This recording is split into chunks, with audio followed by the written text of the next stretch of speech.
આજે આપણે એક એવી સરસ મજાની રેસીપી બનાવવા જઈ રહ્યા છીએ જે તમને આવનારા બધા જ તહેવારોમાં ઉપયોગી થશે. આજે આપણે બનાવવા જઈ રહ્યા છે બેસનના લાડુ. તો ચલો જોઈ લઈએ કેવી રીતે બને છે. એના માટે આપણને જોઈશે 2 કપ બેસન.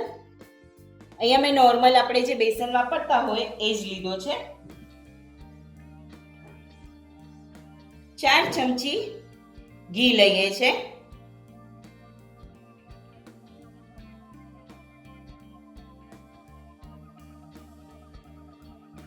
અને એને સરખું મિક્સ કરી લઈએ.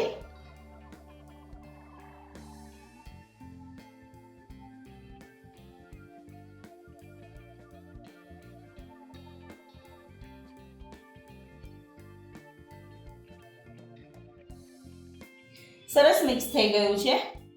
હવે અહીંયા આપણે સતત પાણીથી આનો મીડિયમ કઠણ લોટ બાંધીએ છે. પાણી થોડું થોડું કરીને આપણે લઈએ છે.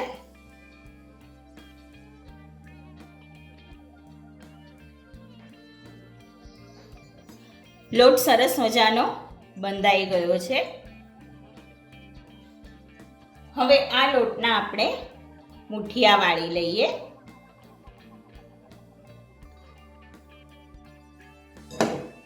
આવી રીતે મુઠિયા વાળી લેવાના છે. મુઠિયા વળાઈને તૈયાર છે. હવે આ મુઠિયાને આપણે તળી લઈએ.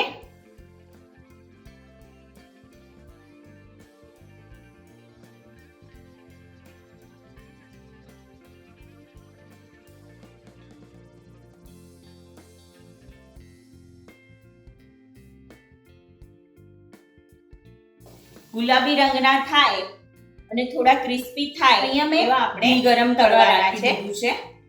હવે આપણે મુઠિયાને ઘીમાં તળી લેવાના છે. મુઠિયા સરસ તળાઈ રહ્યા છે.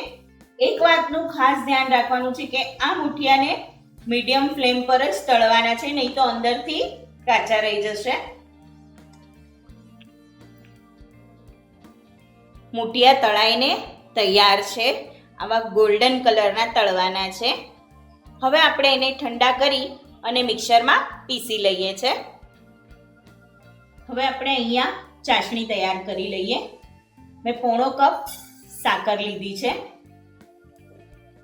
અને 1/2 કપ પાણી લઈએ છે અને 1 તારની ચાસણી આપણે તૈયાર કરવાની છે. જોઈ શકો છો તમે, તાર બંધાઈ ગયો છે. ચાસણી તૈયાર છે.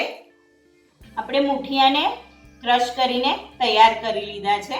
હવે એમાં ચાસણી એડ કરી દઈએ.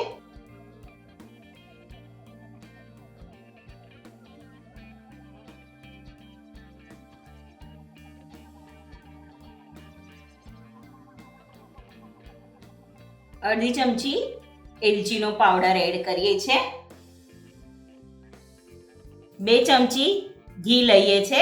ઘીથી લાડવામાં ગ્લેઝ આવે છે.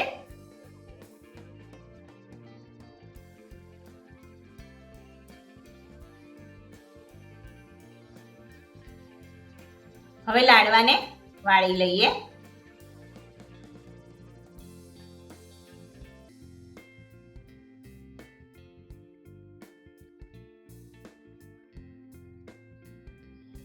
લાડવા વળાઈને તૈયાર છે. હવે આપણે એને સર્વ કરી લઈએ. લાડવાને સર્વ કરી દઈએ.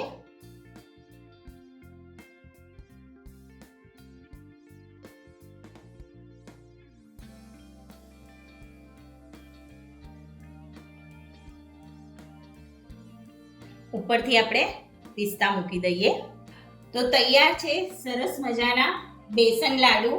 તમે તહેવારોમાં બનાવો, પ્રસાદ તરીકે બનાવો અને એન્જોય કરો. તો મળીએ નવી રેસીપી સાથે. ત્યાં સુધી સ્વસ્થ રહો, મસ્ત રહો અને ખાતા રહો.